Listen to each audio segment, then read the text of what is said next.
Minimum sources and maximum revision. मेरा 70 to 80% जो interview था वो एग्रीकल्चर पे बेस्ड था सकते हैं, किसी को फ्रिक्वेंट ब्रेक लेना होता है। Hello ma'am, congratulation for the interview. Thank you so much.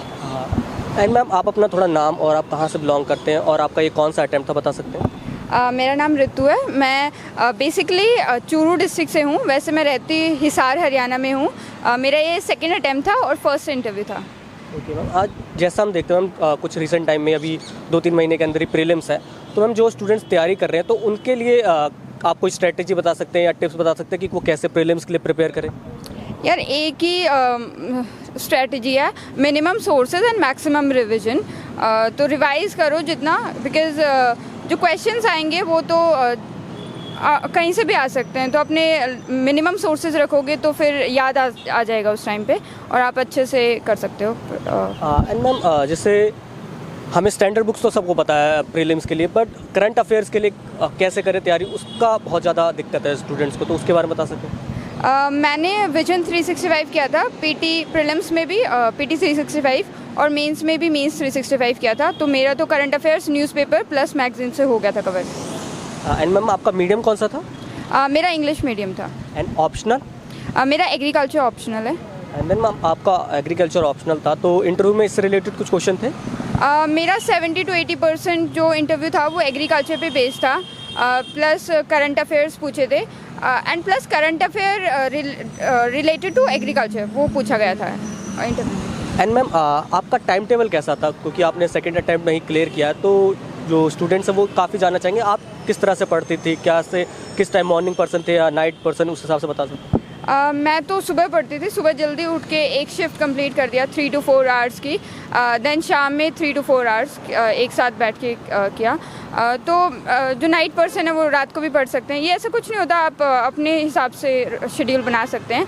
किसी को फ्रिक्वेंट ब्रेक लेना होता है, मेरे को जैसे फ्रिक्वेंट ब्रेक लेके मेरी प्रोडक्टिविटी सही रहती थी, तो मैं 1.5 घंटे में या 1 घंटे में ब्रेक ले लिया करती थी, टी ब्रेक या फिर ब्रेकफास्ट कर लिया या फिर पेरेंट्स से बात कर ली, तो this boost your mental energy. And ma'am, PYQ कितने हेल्प करते हैं प्रीलिम्स के लिए? प्रीलिम्स में तो बहुत ज़्यादा हेल्पफुल हैं PYQ के जो ऑप्शंस हैं वो भी करने से most of the prelims question हो सकते हैं, तो प्रीलिम्स में तो PYQ का बहुत बड़ा मेजर रोल है। एंड मैम, CSET की कैसे प्रिपरेशन करें स्टूडेंट्स? लास्ट 5 ईयर्स के क्वेश्चन पेपर निकाल लीजिए और उनका पैटर्न समझ लीजिए कि कौन कौन से क्वेश्चंस किस डोमेन से आ रहे हैं, लाइक कुछ परसेंटेज के क्वेश्चंस आ रहे हैं या फिर जो भी उसका वो पैटर्न समझ लीजिए कि क्वेश्चंस आ कहाँ से रहे हैं और फिर आप उसकी प्रैक्टिस कर लीजिए। 4-5 टॉपिक पकड़ लीजिए, फिर उसमें थोड़ा एक्सेल करने की कोशिश कीजिए, फिर ताकि क्वेश्चंस वहाँ पे हो सके, बिकॉज CSET क्वालिफाइंग है। अगर आप कुछ क्वेश्चन लाइक 40 क्वेश्चन भी अच्छे से कर देते हैं तो आपका क्वालिफाई हो जाएगा। एंड मैम, आपका ओवरऑल इंटरव्यू किस में बेस्ड था, डेफ बेस्ड था या करंट बेस्ड था या मिक्स था? इंटरव्यू मेरा डेफ बेस्ड था, बट मैं कहूँगी ऑप्शनल बेस्ड ज़्यादा था। एंड मैम, आपकी मेंस लिखने की क्या स्ट्रेटेजी थी, क्या उसमें टेस्ट सीरीज काफ़ी हेल्पफुल रहे आपके लिए? यार मैं डेली आंसर राइटिंग प्रैक्टिस करती थी। लास्ट में मैंने मेंस टेस्ट सीरीज़ ली थी एक इंस्टीट्यूट की, बट जो डेली आंसर राइटिंग प्रैक्टिस से जो इम्प्रूवमेंट होती है वो टेस्ट सीरीज से तो नहीं हो पाती है, बट आप अपना टाइम मैनेजमेंट के लिए तो ज़रूर करें जो मेंस की टेस्ट सीरीज़ है।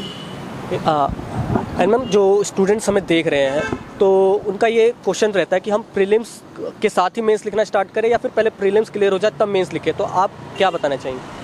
या थोड़े क्वेश्चंस लिख लो, like 3-4 question current affair based, 3-4 optional based question, ताकि वो पेस बन जाए कि आंसर लिखना कैसे है, फॉर्मेट क्या यूज़ करना है, डेफिनेशन यूज़ करनी है, डाटा यूज़ करना है, तो वो अंडरस्टैंडिंग होने के बाद फिर आप कोई भी आंसर लिख दोगे। तो एक फॉर्मेट बना लो जो आपको सूटेबल हो और कन्वीनियंट हो।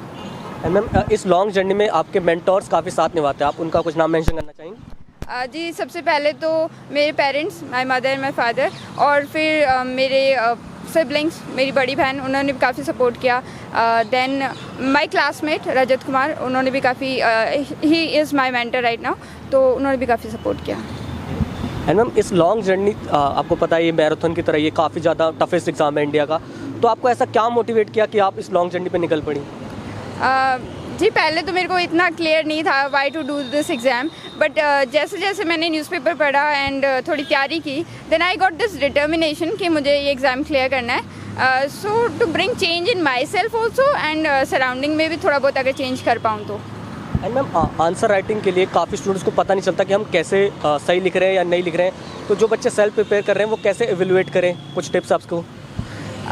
जो आंसर राइटिंग में जो अपने टॉपर्स की टेस्ट बुकलेट्स होती हैं, जैसे साइट पे होगी, विजन की साइट पे, फोरम की साइट से, तो उनसे वो क्वेश्चन देख लो और फिर अपना आंसर लिखो एंड देन देखो कि टॉपर्स ने क्या ऐड ऑन किया हुआ है, तो धीरे धीरे इम्प्रूव हो जाएगा, ग्रेजुअली इम्प्रूव होगा। फर्स्ट डे तो आपको लगेगा कि आपका आंसर वर्स्ट है, देन धीरे धीरे इम्प्रूव हो जाएगा। Okay ma'am. एंड मैम जो स्टूडेंट्स हमें देख रहे हैं उनको आप क्या लास्ट मैसेज देना चाहेंगे, वो किस तरह से आगे बढ़े? यार 7 से 8 घंटे रोज़ प्रिपेयर करने से भी आप क्लियर कर सकते हो, बस कंसिस्टेंसी रखो and that is the most important in this exam. And ma'am book एक लास्ट इंपॉर्टेंट क्वेश्चन है कि आप बुक लिस्ट बता दीजिए कि कैसे जो प्रीलिम्स है, मेंस की बुक लिस्ट क्या होनी चाहिए? यार बुक लिस्ट तो इंटरनेट पे अवेलेबल है अगर आप सर्च करोगे, बट मेंस के लिए मेरे सोर्सेज काफ़ी लिमिटेड थे। मैंने विजन की तो मेंस 365 करी थी और थोड़े बहुत टॉपिक्स देख लिए थे जो कि जैसे सिलेबस में कीवर्ड्स होते हैं, उन पे अपने नोट्स बना लिए थे, फिर मेंस का कवर हो गया था उससे। Thank you ma'am, all the best for your interview, hope you got selected.